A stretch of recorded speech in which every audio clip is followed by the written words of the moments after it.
No último verão, era para a Rússia finalmente ter tomado a cidade e fortaleza ucraniana de Pokrovsk. O centro logístico deveria sucumbir aos 110 mil soldados designados por Vladimir Putin.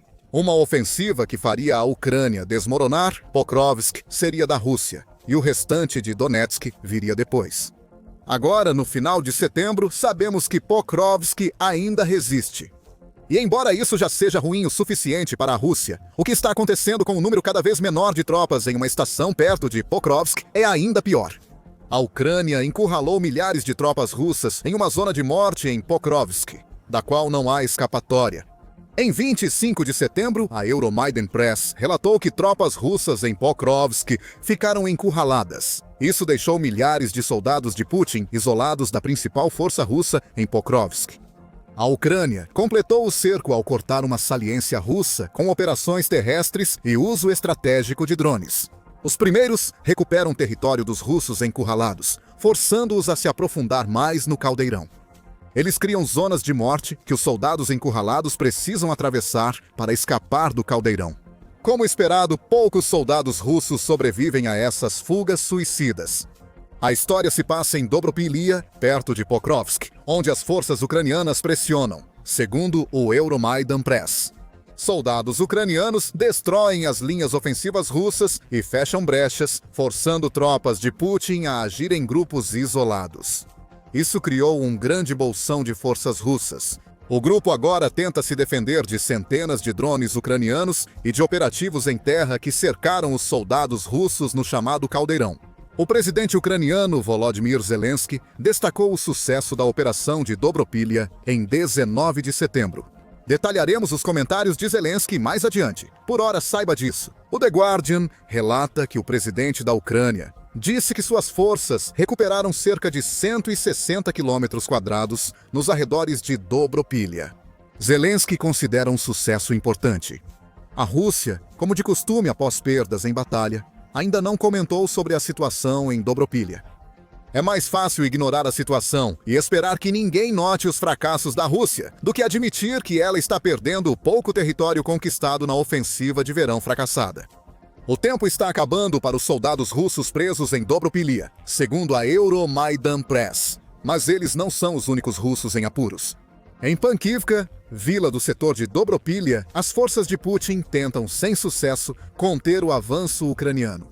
Tropas ucranianas avançam ao sul, segundo a Euromaidan Press, forçando o recuo russo. O avanço da Ucrânia tem sido tão eficaz nessa direção que já resultou na libertação da própria Pankivka. Segundo o Kiev Independent, em 15 de setembro, o Corpo Azov da Ucrânia expulsou todas as forças russas da vila. O Corpo Azov atua em Pokrovsk desde agosto. Teve papel crucial ao eliminar um saliente russo que ameaçava a cidade visada por Putin durante o verão. Pokrovsk, ainda disputada, mas sob controle ucraniano, virou base para o Corpo Azov focar na retomada de assentamentos próximos que a Rússia queria usar em um ataque por vários ângulos. Pankivka é um desses assentamentos. O Corpo Azov anunciou seu sucesso em uma postagem no Facebook. Unidades das Forças de Defesa da Ucrânia que operam na zona operacional do 1º o Corpo da Guarda Nacional da Ucrânia, Azov, continuam a libertar territórios na direção de Dobropil. Ações coordenadas das unidades libertaram Pankivka e áreas próximas do inimigo. A Rússia lançou um contra-ataque após perder Pankivka, diz a Euromaidan Press. Foi tão fraco que mostra as dificuldades das forças russas. Perto de Pokrovsk, a Rússia reuniu apenas 4 unidades de infantaria e um regimento de fuzileiros para tentar retomar a vila ucraniana. Muitos soldados dele nem chegaram a Pankivka. Muitos foram mortos no caminho, já que a Ucrânia adotou uma estratégia de lançar ataques táticos preventivos contra os soldados russos enquanto eles estavam em movimento.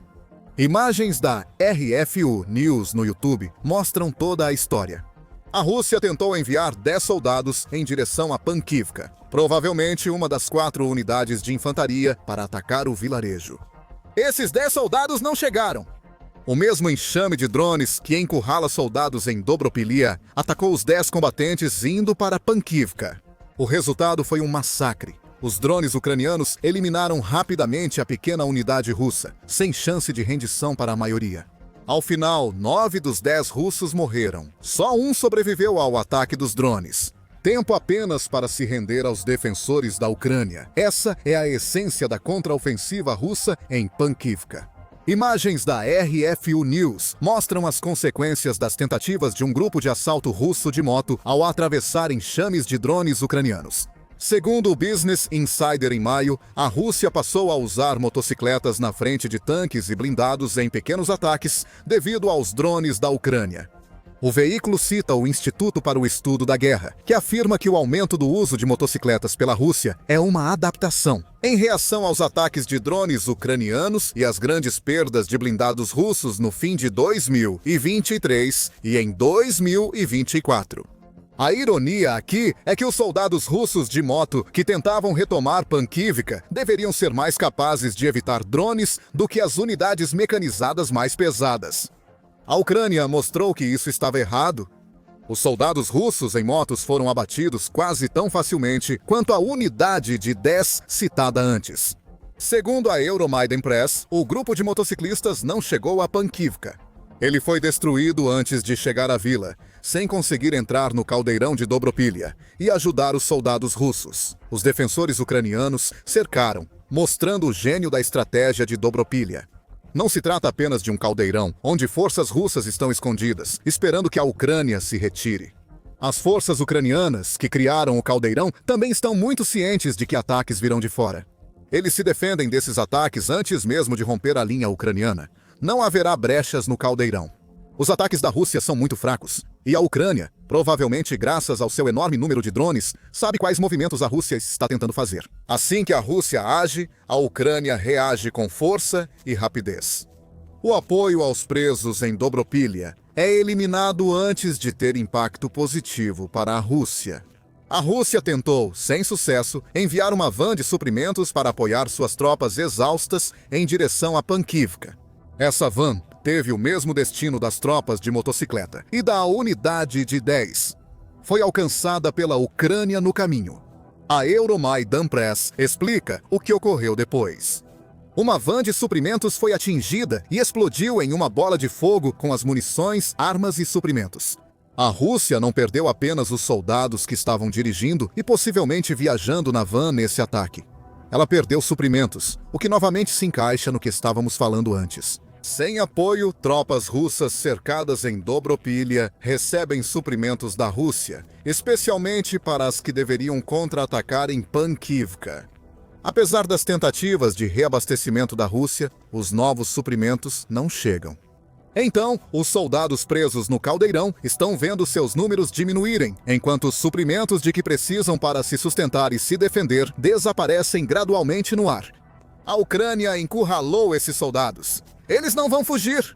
A estratégia da Ucrânia se soma ao hábito da Rússia de não permitir que poucos soldados em posição de sair da batalha se retirem.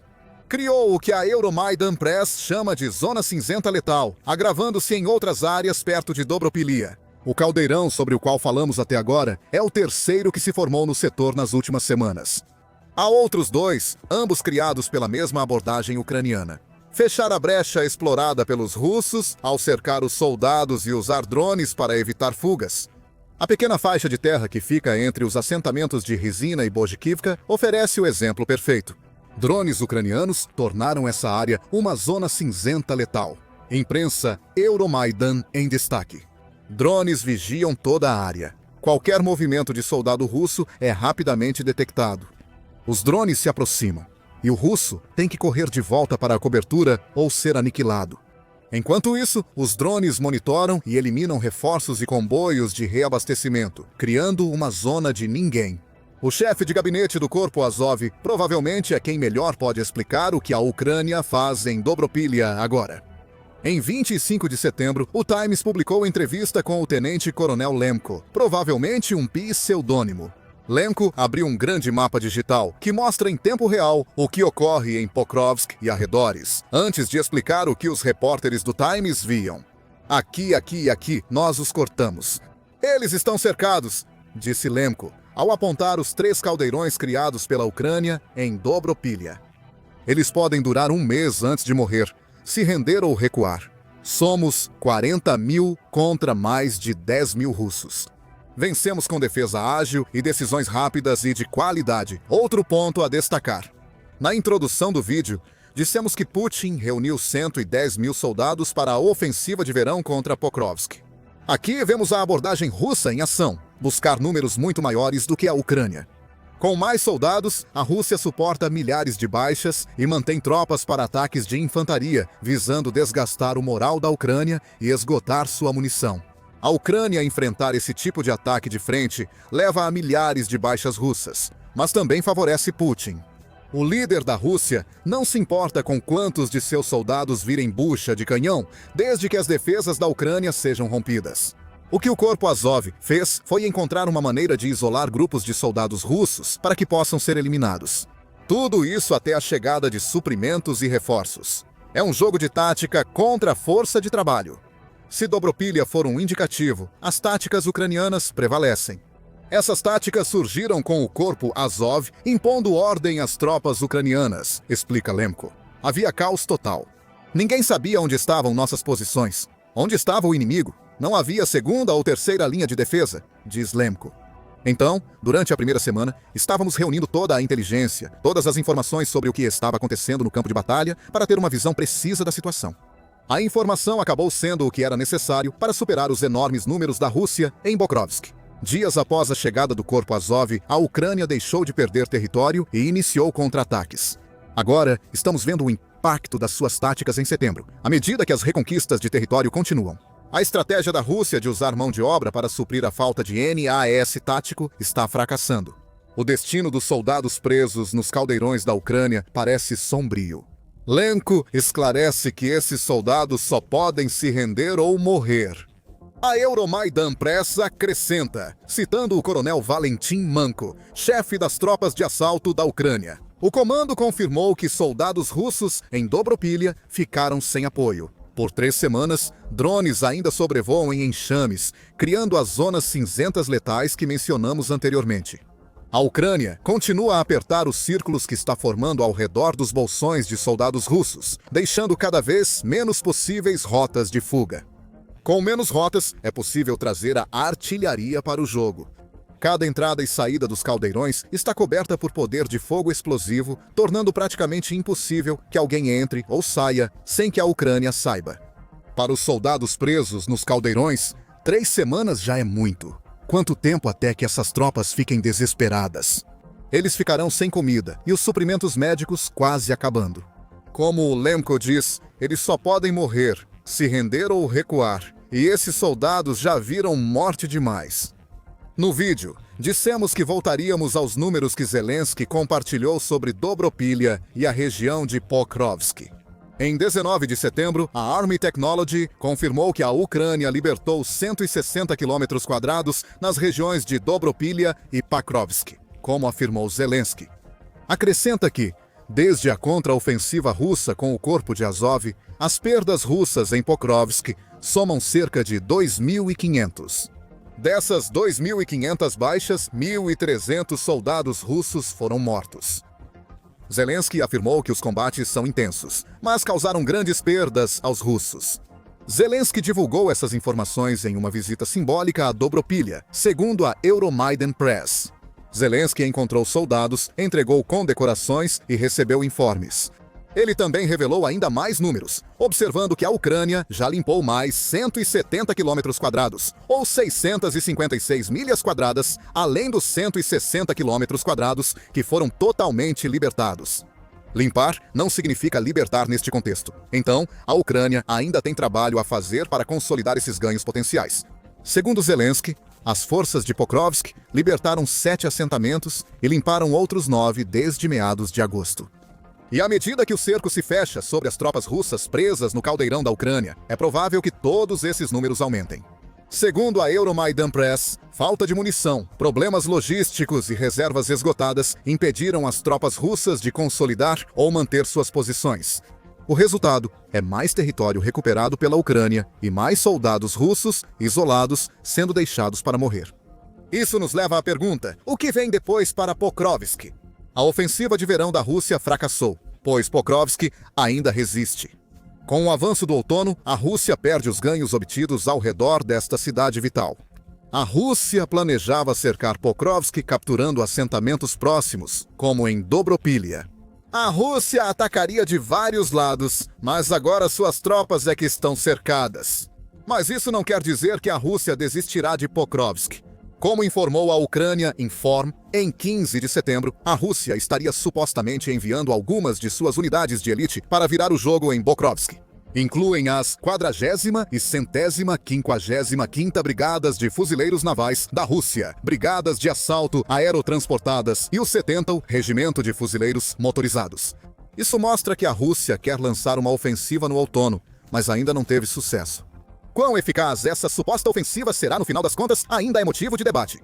A Ucrânia Inform observa que se tornou prática padrão para a Rússia afirmar que vai lançar algo parecido com a ofensiva definitiva, toda primavera e outono, mas no final consigo pouco. E quanto às unidades de elite, temos que questionar o quão de elite realmente são os soldados doentes e frágeis que Putin está enviando para Pokrovsk. Em 19 de setembro, o Telegraph informou que a Rússia está enviando tropas para Pokrovsk, mas não seus soldados mais elite. Sofrem de doenças como hepatite e vírus da imunodeficiência humana. Soldados estão em unidades separadas e obrigados a usar braçadeiras para mostrar que estão doentes. Quanta utilidade esses soldados poderiam ter em um campo de batalha, onde o acesso à medicação de que precisam provavelmente é limitado? Essas unidades infectadas já tentaram invadir as regiões ao sul e sudoeste de Pokrovsk. Notícias assim mostram o real motivo do envio dos 110 mil soldados por Putin para Pokrovsk. O número é alto, mas quantos desses 110 mil estão doentes, feridos ou incapazes de lutar? Isso só prova que Putin continua insensível. Esses soldados doentes estão praticamente condenados. Putin os considera apenas carne de canhão. Enquanto isso, a Rússia mantém tropas qualificadas presas em Dobropilha e nada pode fazer. Apesar das dificuldades em Pokrovsk, a Rússia também enfrenta problemas em seu território. Os drones de longo alcance da Ucrânia estão criando um pesadelo para a Rússia, já que mais refinarias de petróleo do país estão sendo incendiadas. Putin enfrentou uma semana difícil, com ataques constantes da Ucrânia, enfraquecendo a Rússia. Assista ao vídeo e inscreva-se no The Military Show para mais comentários sobre Pokrovsk. Obrigado por assistir.